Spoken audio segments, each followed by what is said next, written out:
Kg4muk. Today we're going to discuss some things, be a little bit different from what you normally get out of me. I'm going to try to cover some things that could be helpful to y'all. We're going to talk a little bit about some things and maybe it'll help give y'all some information. The one thing that I can tell you is if you're not subscribed to my channel, please subscribe to my channel and give me a thumbs up. And we're going to try to cover a few things here to kind of give you an idea of things you need to do. Talking about single port grounding. I'm going to turn this radio down a little bit. On single point grounding panels, that would be SPGP. One of the most important parts of a lightning protection system is the single point ground panel. This is the point at which all antennas, systems, feed lines, equipment, power, and control lines are brought together to share a common ground connection. Turn that down a little bit more. And the SPG must be one and only point with the radio station that has a connection to a lightning protection ground system. In addition, protectors, ain't nobody in here yet. In addition, protectors for the cables entering or leaving the radio station, such as telephone rotors, TVs, etc., must be mounted in the SPGP. The SPGP also satisfies the equipment required of the NEC 820.93 for grounding and shielding coax cables that enter a building. As the monitoring point for the lightning protection association with the wiring or cables that enter the radio equipment, the purpose of each protector is to effectively short out the conductors in a incoming cable with trigger or over voltage by a surge transition. Be aware that some protectors are not symmetrical and protected by unprotected side. The protectors cannot be reversed and still function correctly. It is important that the short circuit is applied to all conductors. Now, I'm reading this from a book that was written. Sometimes to keep changes in voltage within the cable relatively synchronized if the protectors are separated by more than a few feet. That can result in destructive voltage differences for short periods. By shorting out all the conductors in the cable so they are all the same voltage, no current can flow through the equipment between whatever is connected to those conductors. Extending this idea further by mounting all the protectors on the single conductive surface or panel. No current will flow between the cables or the equipment connecting them because the protected equipment can still be elevated to the high voltage. It would be dangerous to be in the station when lightning is present. If the protective devices are mounted on the same panel and connected to the same ground point, the clamping action occurs at approximately the same time. This allows voltage at the protective equipment to rise and fall together, even if the entire system is not elevated voltage during the transit. The difference in voltage due to the timing variation in minimized major equipment chassis should be also bonded to the panel. The SPGP will be different for every installation. Whenever your SPGP takes it, must be the only common ground point for the equipment in the zone of protection you want to establish. Shown as drawings of a typical SPGP, this panel can be copper covered fiber board or a metal sheet. SPGP panels are available from several vendors and you can make your own. The panels should be placed along the normal path of the coax cables would follow the radio equipment for best performance. The panel itself must be connected to a nearby ground electrode, usually a ground system or perimeter ground, with a heavy wire or preferable strap. An AC power surge protector mounted in the panel creates a protective line duplex outlet, or a PLDO. The surge protector can be supplied from this on branch circuit or from existing branch circuits. A single circuit can usually supply a medium-sized station transceiver and computer equipment.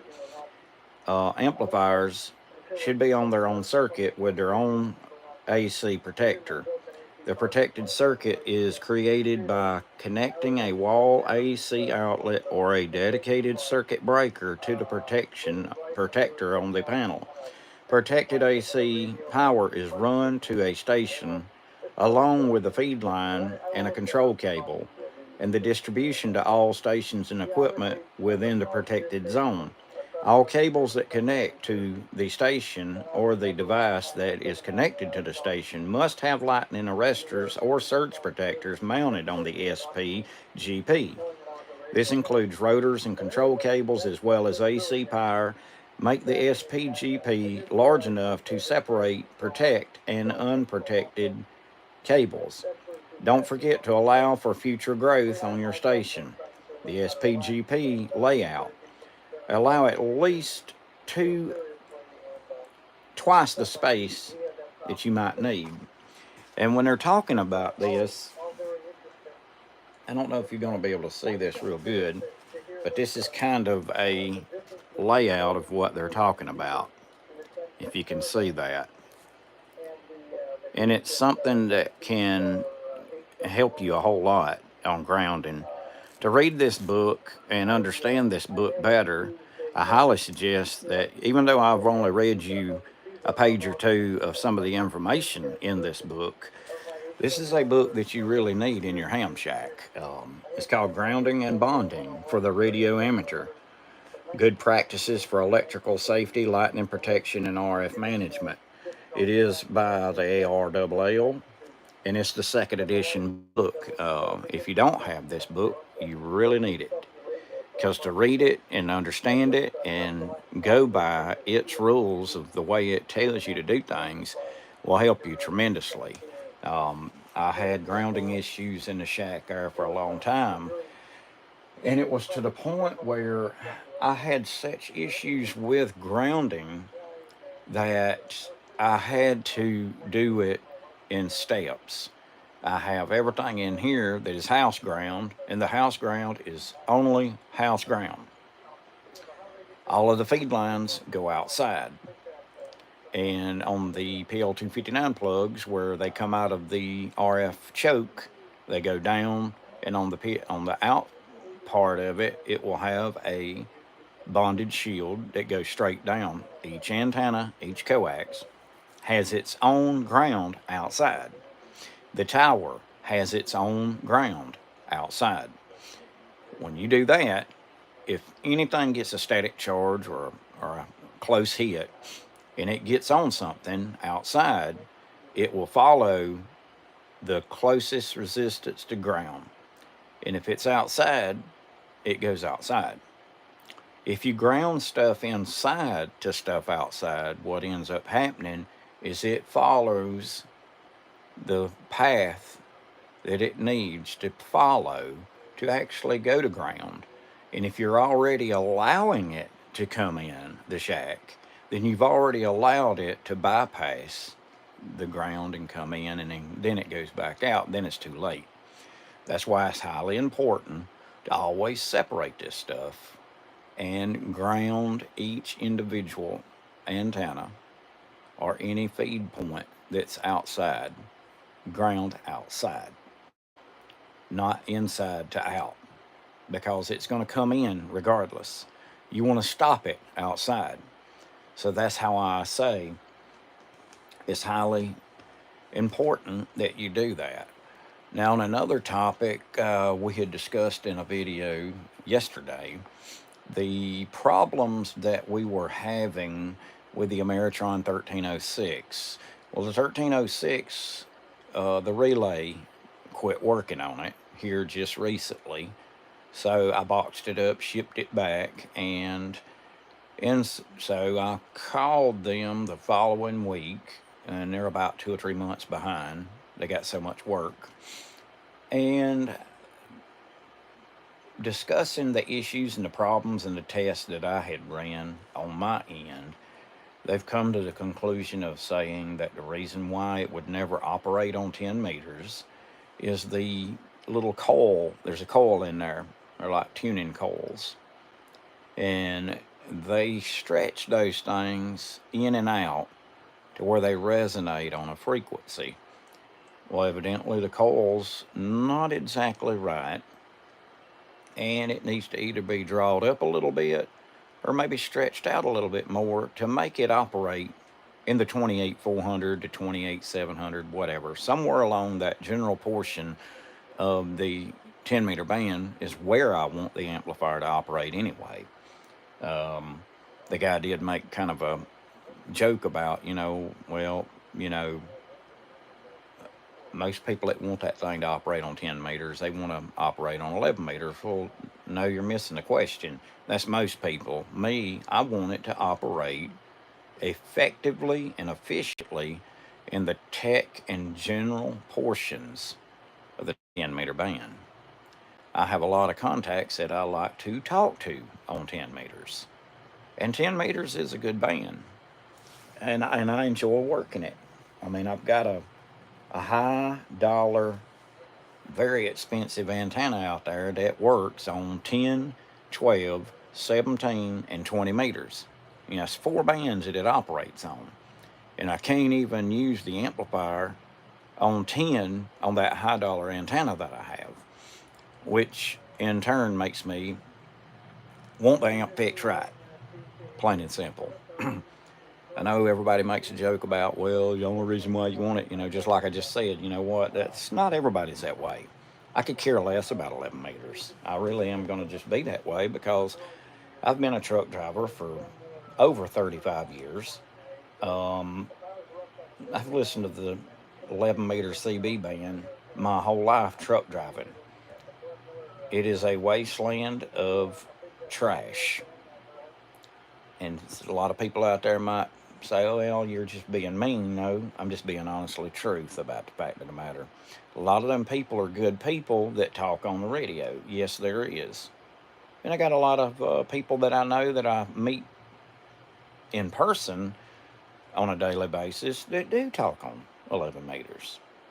I just don't care to be down there because in 35 plus years of truck driving, you don't never hear nothing down there but a bunch of cussing, talking dirty, people getting in there arguing and fighting over this, that, and the other.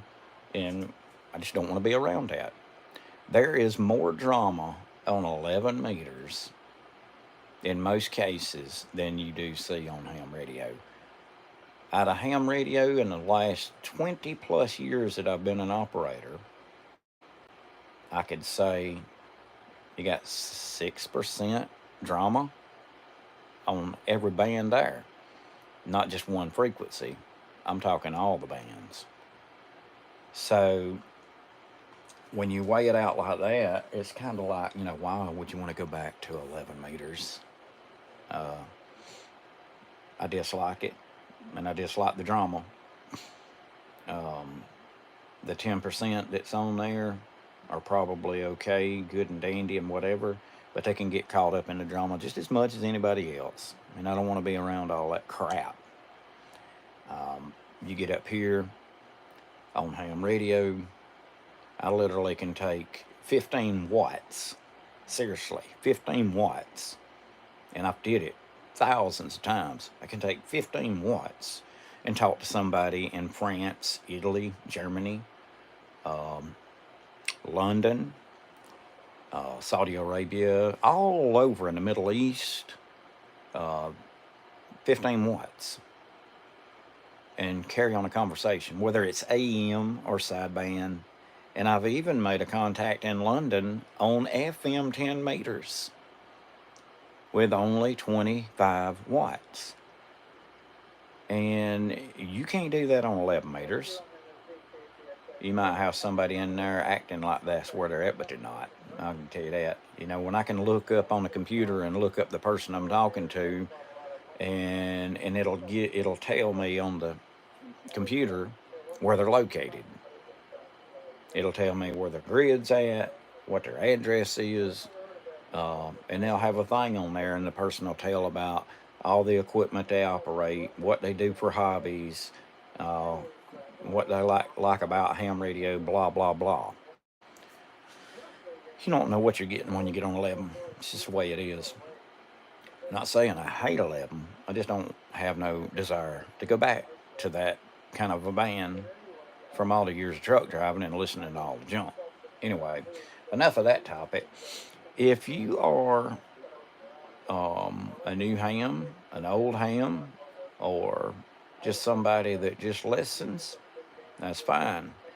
But just so you know, when you got radio equipment and you enjoy it and you got everything like you want it,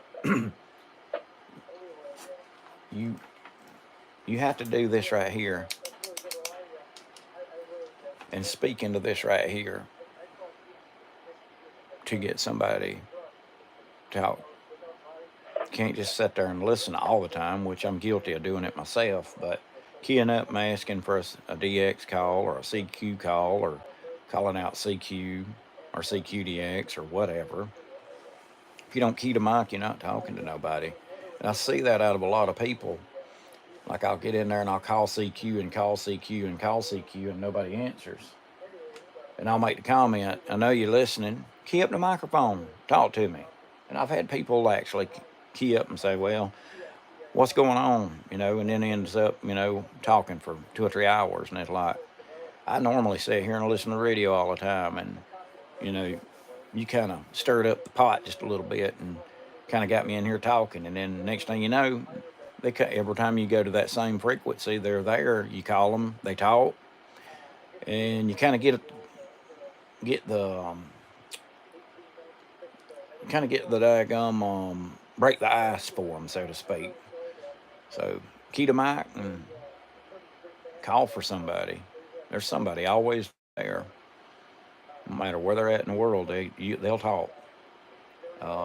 Enjoy ham radio. If you don't have a ham license and you're watching this video, you can go to www.qrz.com. You can click on, and I would suggest you do this. I'd sign up for QRZ and create your own account, or at least if you don't do that, because that causes a little bit of aggravation. Yeah, don't do that, because creating your own account without a ham call, I know somebody that did that, and then when they got a ham call, it took them an act of Congress to get it all straightened out. Just get on QRZ.com, go to the top of the page, and there's a thing box up there. You click on it, and it'll say all these things that you can do. Go to practice test, study the practice test for the technician exam, and try to get about 85 to 95% proficient with it. Once you've taken those tests, from what I learned, if you spend about 30 minutes to an hour with it, I have noticed that if you do that every day for about 4 months, you've pretty much done, you'll take the same test over and over for about a week. And then all of a sudden, you're getting questions that you didn't realize was questions you was getting asked. Then you'll start doing those, and you'll do them, and it might be 4 or 5 days. But if you spend about 30 minutes to an hour going through the tests, reading the question, remembering what that right answer was, you can also get it's a book about the size of this right here book. You can get the Gordon West, the newest version of Gordon West Technician, and get the Gordon West General book. Get in there and mark highlight the right answer that's on each question. And I always took a black marker and blacked out the wrong answers, just enough to where I wouldn't even reading the wrong answer. And I would go through there, read the question, and then flip the book and look at the right answer. I'd do that with tech for about 3 weeks, about an hour a day. In general, I took and I studied general for 3 hours a day for 3 months, almost 3 months. I studied general, and I basically read the questions and memorized the right answers to those questions to the point where it was like, there's no way I can fail it. And I missed it by one. I took a break from it for about a month and went over all the questions. And I read them for about, I'd read the book section by section each day for about 3 weeks straight. I would be going over the book even when I was at the test session, and I went in there and I passed it. But that's just the way I do it. But anyway, if y'all are got interest in it, like I said, you can go to www.qrz.com, do the practice test, study it, learn it, get the Gordon West books, the newest versions of the tech book and the general book. Those are nice to read. I think you can go to hamradioprep.com, I believe it is, and you can do it online that way as well. Study it, learn it, figure it out.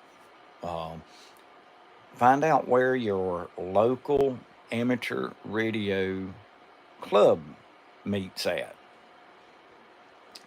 When you figure that out, try to go to one of the club meetings, hang out with the guys, tell them you're not a ham, but you want to be a ham. Can anybody there, just steer you in the right directions? They'll definitely do that. And I think they give those tests at like the Ham Fest at a certain time of the day at a separate location from the Ham Fest. Usually, it's usually about 5 to 15 minutes away, if that far. And then just